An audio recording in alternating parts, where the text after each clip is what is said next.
اور لوگوں کی پریشانیاں ہیں, آہو بکا ہے جو کہ ہر طرف سنائی دے رہی ہے. اس کے بارے میں بات کریں گے کمرشل بریک کے بعد.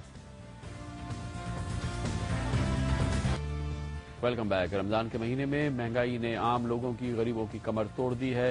چینی کی قیمتیں آسمان کو چھو رہی ہیں, آٹے کی قیمتیں آسمان کو چھو رہی ہیں, روزمرہ اشیاء کی قیمتیں بے قابو ہوتی نظر آ رہی ہیں. حکومت غیر مؤثر نظر آتی ہے اور اعلانات سے آگے نہیں بڑھ رہی ہے. حکومت نے اعلان کر دیا کہ پورے پاکستان میں 47.5 روپے فی کلو چینی دستیاب ہوگی, لیکن حکومت نے یہ جاننے کی کوشش نہیں کی کہ پاکستان میں وہ کون سی جگہ ہے جہاں 47.5 روپے فی کلو چینی عام پاکستانیوں کو مل رہی ہو.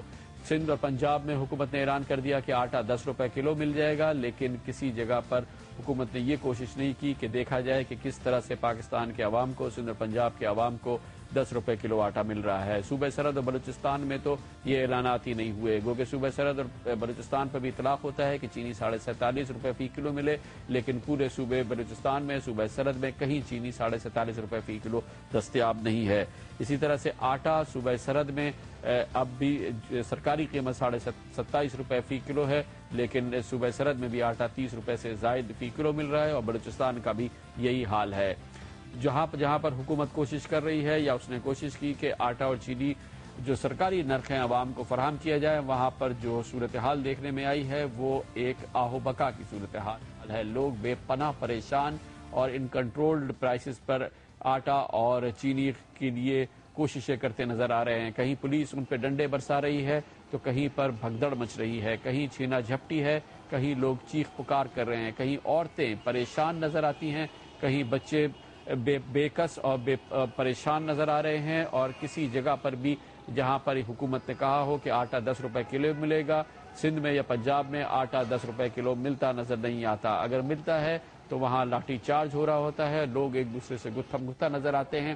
ہزاروں لوگ پریشان گھوم رہے ہیں اور کوشش کر رہے ہیں کہ حکومتی نرخ پہ ان کو آٹا اور چینی دستیاب ہو جائے.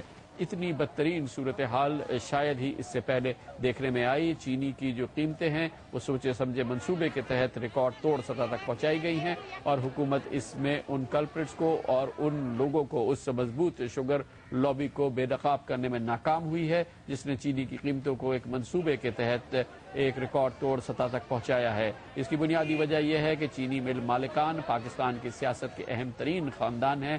پاکستان میں چلنے والی چینی کے کارخانوں میں آدھے سے زیادہ کی ملکیت پاکستان کے ممتاز ترین سیاستدانوں کے پاس ہے. یہی وجہ ہے کہ چینی جب 60 روپے فی کلو ہوئی تو پاکستان کے سیاستدانوں نے اور خاص طور پہ اپوزیشن نے اس پر چپ سادھ لی, اور حکومت کی اور اپوزیشن کی طرف سے اس پر کوئی احتجاج نظر نہیں آیا.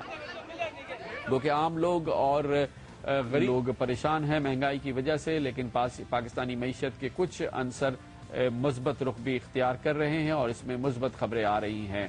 پاکستان کی معیشت کے حوالے سے جو کافی عرصے بعد مثبت خبر آئی ہے وہ پاکستان کے اسٹاک ایکسچینجز میں حالیہ دنوں میں جو بوئنسی نظر آئی ہے, جو ایکٹیویٹی نظر آئی ہے, اس کو مثبت انداز میں دیکھا جا رہا ہے. کراچی اسٹاک ایکسچینج کا انڈیکس آج ایک سال میں پہلی بار 226 پوائنٹ اس میں اضافہ ہوا اور 8,500 کی سطح اس نے کراس کی, جو کہ ایک ریکارڈ تھا اور ایک ریکارڈ تیزی کی عکاسی کرتا تھا. ملک کی اسٹاک ایکسچینجز میں یہ اچھی خبر اور یہ تیزی, اس پر ہم نے بات کرنے کے لیے اسٹوڈیوز میں دعوت دی ہے. ہمارے ساتھ موجود ہیں شہزاد چامڑیا سیکیورٹیز کے چیف ایگزیکٹو آفیسر جناب شہزاد چامڑیا. بہت شکریہ شہزاد صاحب.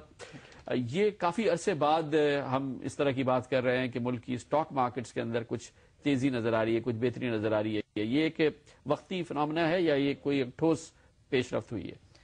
نہیں, وقتی فنامنا تو نہیں ہے, ٹھوس پیش رفت اس طرح سے آپ کہہ سکتے ہیں کہ فگرز میکرو لیول پہ اس میں بہتری نظر آ رہی تھی پچھلے 2-3 مہینوں سے. دوسرا یہ مارکیٹ جس سطح پہ پہنچ گئی تھی وہاں پہ ویلیویشنز بہت ڈسکاؤنٹڈ تھیں. تیسری وجہ یہ تھی کہ فورن بائنگ کا دوبارہ انٹرسٹ کافی نظر آیا ہے پچھلے 2 مہینوں سے, اور ریجنس اگر ہم کمپیئر کریں ہماری مارکیٹ کو تو وہ بہت لو پیس پہ بھی ٹریڈ ہو رہی تھی. 2 ہفتے پہلے ہم 6.3 پرائس ارننگ ملٹیپل پہ ٹریڈ کر رہے تھے ایوریج. ابھی میرا خیال ہے ہم 7 کو ہم نے شاید کراس کیا ہوگا, 7-7.5 کے درمیان ہوں گے. انڈیا جو اس وقت ہے وہ 16 کے پی پہ ٹریڈ ہو رہا ہے. چائنا جو ہے 22+ کے پی پہ ٹریڈ ہو رہا ہے, اور دنیا کی دوسری جو اسٹاک مارکیٹس ہیں وہ بھی باؤنس بیک کر گئی ہیں. تو اس وقت بھی ہم کافی ان ٹرمز آف ویلیویشنز اور in terms of price earning multiples ہم بہت پیچھے ہیں دوسری مارکیٹ سے. لیکن یہ جو آپ اٹریکشنز بتا رہے ہیں یہ تو بیرونی ملک کے جو سرمایہ کار ہیں، بیرونی سرمایہ کار ہیں، ان کے لیے تو کافی ایک اٹریکٹیو آپشن ہے، اور اس کی کوئی ریفلیکشن آ رہی ہے مارکیٹ میں، بیرونی سرمایہ کاری آ رہی ہے؟ جی بالکل. دیکھیں بیرونی سرمایہ کار کو جو ایک ان کو جو پشیمانی ہوتی ہے وہ صرف ایک چیز کی ہوتی ہے، وہ ایکسچینج ویلیو جو رسک ہے وہ کور ان کو کرنا ہوتا ہے. تو اگر 6 کے ملٹیپل پہ یا اس سے بھی کم میں اگر ان کو شیئرز مل رہے ہوں تو میرا خیال ہے وہ روپی ڈی ویلیویشن کو بھی وہ اکاؤنٹ فار کر لیتے ہیں. اور ابھی تک جو شیئرز کی ویلیویشنز ہیں ان لیولز پر ہیں جہاں پہ فورن بائنگ کا انٹرسٹ رہے گا. دوسری وجہ کامران صاحب یہ رہی ہے کہ کارپوریٹ پروفیٹیبلٹی ویریس سیکٹرز میں وہ اچھی رہی ہے، ایکسپیکٹیشن سے زیادہ اچھی رہی ہے. جو ریزلٹس آئے ہیں آئل اینڈ گیس سیکٹر میں، سیمنٹ میں، وہ بہت زیادہ انہوں نے ریسٹور کیا کانفیڈنس انویسٹر کا. اور ایبسولوٹ ٹرمز میں بھی اگر آپ پروفیٹیبلٹی دیکھیں تو ان کمپنیز میں رہی ہے. ڈیویڈنڈ کے پے آؤٹس اچھے آئے ہیں.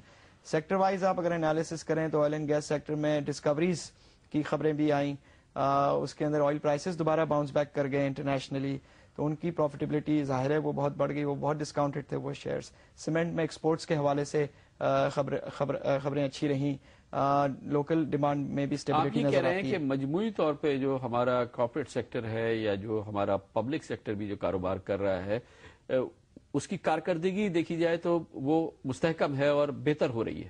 جی میں سمجھتا ہوں کہ بہتر ہوئی ہے، اور اس میں ایک خوشائند بات اور بھی ہوئی ہے، وہ یہ جو 100 بیسس پوائنٹس انٹرسٹ ریٹس ہمارے کم ہوئے تھے، اس پہ بہرحال وہ بحث رہی کہ کتنا کم ہونا چاہیے تھا، زیادہ نہیں کیا یا کم کیا، لیکن بہرحال پازیٹیو چیز یہ تھی کہ وہ کم ہوئے اور وہ 100 بیسس پوائنٹس کم ہوئے. اور اس میں انفلیشن اگر مزید جیسے گورنمنٹ کہہ رہی ہے اگر وہ نیچے چلا جاتا ہے دسمبر تک تو مزید انٹرسٹ ریٹس نیچے جانے کی گنجائش ہے، تو وہ تو اوور آل اکانومی کے لیے اچھی بات ہے.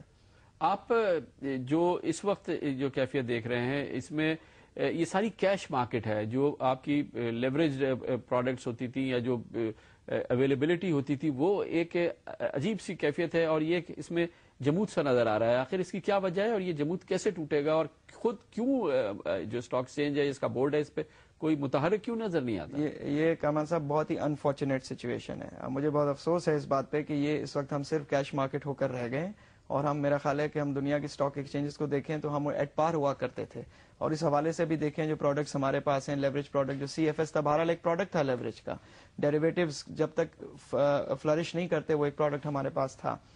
اس میں عام انویسٹر کو مارجن ٹریڈنگ کی اپرچونٹی اس وقت اویلیبل نہیں ہے، جو کہ کراچی اسٹاک ایکسچینج میں ہر وقت اویلیبل ہوا کرتی تھی. اور جو مارکیٹ اوپر جا رہی ہے اس میں صرف وہ کیش انویسٹر جو انسٹیٹیوشنل انویسٹر ہے یا فورن انویسٹر ہے یا وہ کیش انویسٹر جس کے پاس کیش ہے وہ تو اس کا فائدہ اٹھا رہے ہیں، لیکن جو مارجن ٹریڈنگ کی اپرچونٹی جن انویسٹرز کو تھی وہ نہیں مل رہی ہے. بہرحال پروڈکٹ یہ اویلیبل ہونا چاہیے.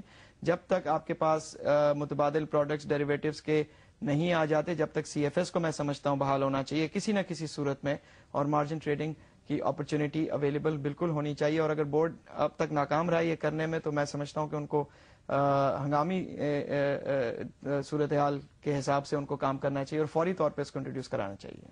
بہت بہت شکریہ. شہزاد شامڑیہ ہمارے ساتھ تھے. اچھی خبر پاکستان کے اسٹاک مارکیٹس میں ہے جہاں پر ایک طویل عرصے کے بعد تیزی دیکھنے میں آئی ہے، اور تیزی بھی کافی قابل ذکر تیزی ہے. شہزاد شامڑیہ صاحب نے کہا کہ یہ وقتی عمل نہیں ہے اور یہ شاید چلنے والا عمل ہے، اس کے اثرات پاکستان کی معیشت پر بہتر نمایاں ہوں گے. اس کے ساتھ ہی ہمارا آج کا پروگرام اختتام کو پہنچتا ہے. سیٹرڈے سنڈے کی ہفتہ وار تعطیل کے بعد پیر کو آپ سے پھر ملاقات ہوگی. پیر تک کے لیے کامران خان کو اجازت.